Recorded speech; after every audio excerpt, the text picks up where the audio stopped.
Indians used to live around there, but they all dead and gone. I growed up there, so I had to work hard with my daddy. Work around Kalihoma when I lost my mother. Sometime I wish I could move back, but I can't. It feels like it's always been part of me. It's something draws me there. There's peace. There's a lot of history, great memories there that I'll never forget. Some 10 miles east of Ada, along the Choctaw border, there is a very meaningful piece of land to the Chickasaw people. Covering more than 900 acres, Kalihoma is the tribe's spiritual headquarters, a place of incredible significance, as important to Chickasaws as the government headquarters in Ada and the historical capital of Tishomingo. Kalihoma is actually named after the springs there, and it's a Chickasaw phrase that means red springs. And the old oral tradition that goes with that says that the springs would bubble up red before a storm would come in. We know that 3 million years ago, the mastodons roamed the Kalihoma area. We know this because in 1924, the remains of a mastodon were found in the springs. And of course, indigenous people have always been attracted to the area because of the animals. Osage Indians would come through that area in early times, chasing after migrating buffalo herds. And of course, the buffalo were interested in the water as well. So it provided water for man and beast for years and years. The Chickasaws were the first people to settle the Kalihoma area and make it their permanent home, which marked the beginning of a long and powerful relationship with the land there. Chickasaw people first came and settled in the Kalihoma area after removal in 1837. They were removed by the federal government from their homelands east of the Mississippi River. And a lot of families ended up there in the Kalihoma area and established a community. It was always a place that had a strong bond as far as community was concerned. In 1932, the Bureau of Indian Affairs, as well as the community that had established itself out there, came together and determined that they needed a schoolhouse.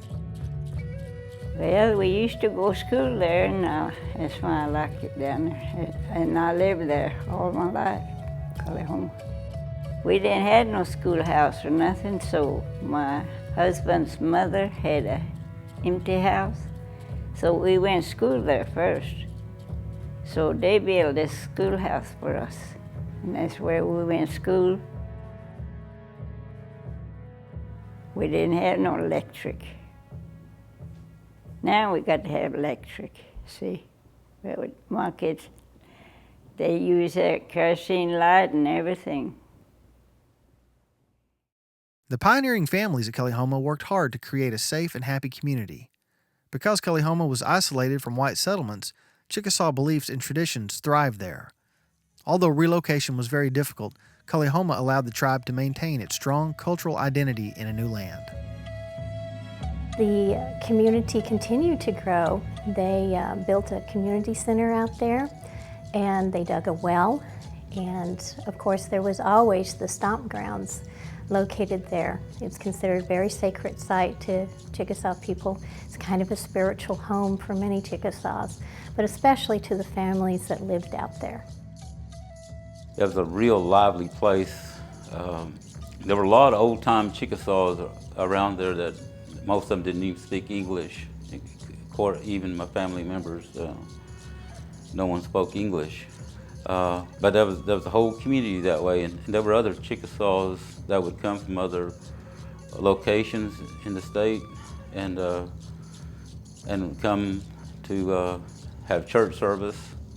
And before then, they would all come, even when there was some type of activity going on, like a birthday or some kind of function.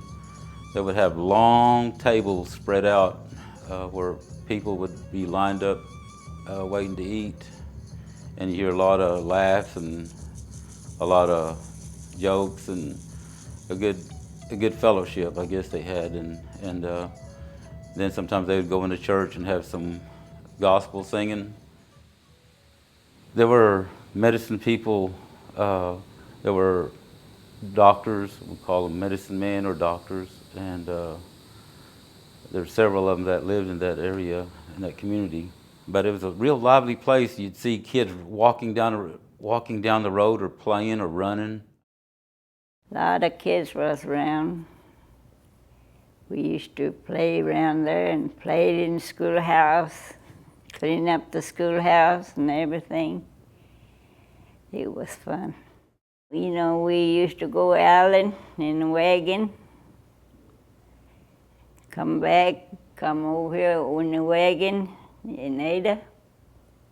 That's a long ways, but we had no cars. We used to walk from Kalahoma to Happyland to play stickball and go back home, foot. Long ways to walk.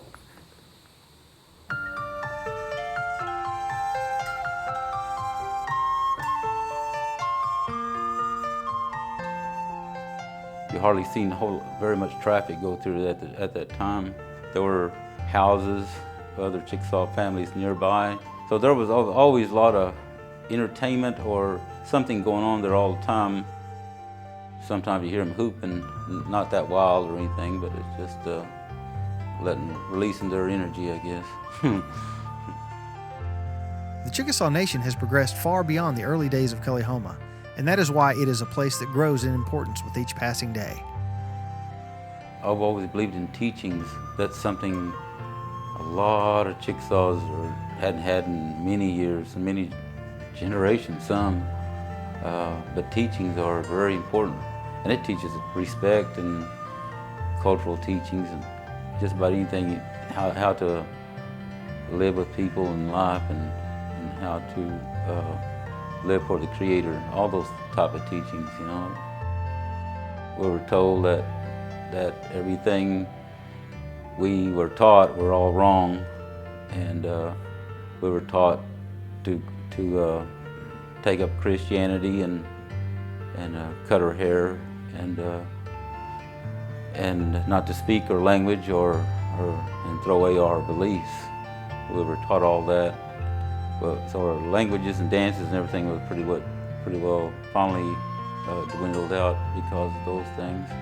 There were some families that refused to give up their beliefs and way of life, and some of them were around the Kalahoma area. I'm sure there were other Chickasaws in other areas that probably still were true to their belief. I'm sure they are, because I met a few in other areas. It's really important that we don't lose our heritage, that we continue teaching our future generation the stickball games, the archery, things that were really important to us and still is important to us today. We just have to keep preserving, or if we don't, we're going to lose it.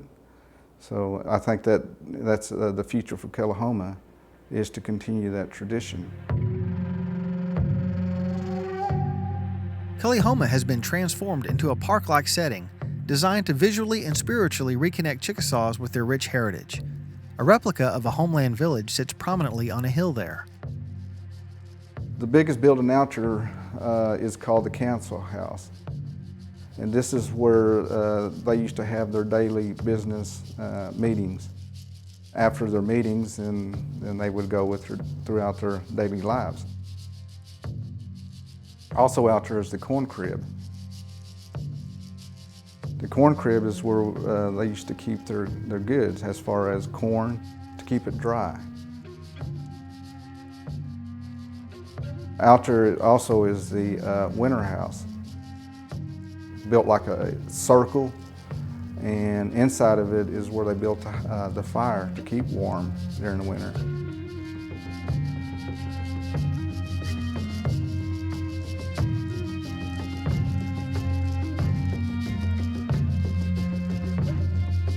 The summer house is out there. It also has an opening at the very roof of it where air could, flow could go through it.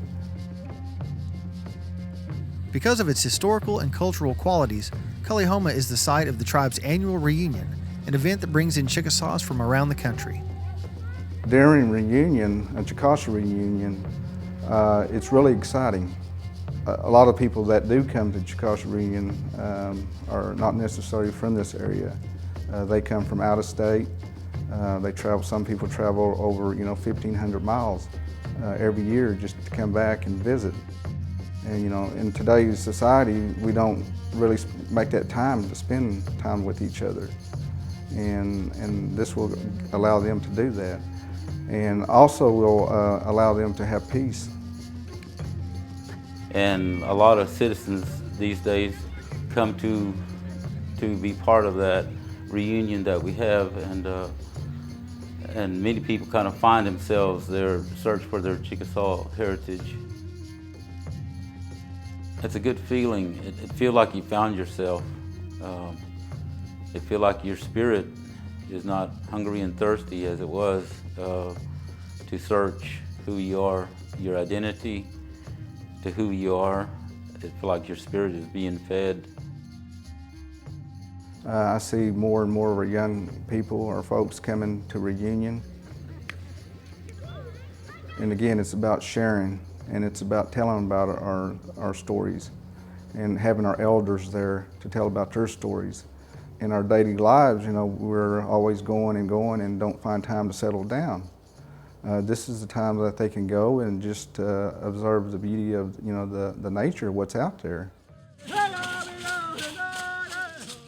At the heart of the Chickasaw reunion at Culleyhoma is the Stomp dance, a social activity that has its roots in Native American religion. Well, Chickasaw Stomp dance is a very ancient form of not only socialization, but also religious practice. Well, there were stomp grounds established throughout the Chickasaw Nation in various different places. I would say Culleyhoma is the best known and the most frequented. A lot of the other stomp grounds, their fires have been put to sleep, and stomp dance, even today, is very important to Chickasaw people, although most of the stomp dance that takes place out at Culleyhoma now is for social purposes. There's not a whole lot of religious or ceremonial type of stomp dance that goes on out there now. The Chickasaw reunion only serves to strengthen Culleyhoma's role as the tribe's cultural center. It's a place where Chickasaws can celebrate their heritage, either alone or with a large gathering of people. Many Chickasaw people have a very special connection to Culleyhoma. They considered it a very spiritual place, a place not only because of community and the bonds that were established there early on, but because of the stomp grounds and just the nature of the area. It's a beautiful place, and it's considered a place of spiritual renewal to a lot of Chickasaw people. In my words, Culleyhoma is a place of peace and also friendship. I think it will continue to be a very sacred place for Chickasaw people. It's a very spiritual place. I know that the Chickasaw government has taken great pains to preserve and revitalize not only the area, but also cultural traditions that take place out there. We have so many events and activities that are important to Chickasaw people. that are centered around culture in Cullahoma, and it's kind of the place where all of that takes place. And people really like to participate out there because it's beautiful, because it's quiet, it's serene, and it's just a very special location.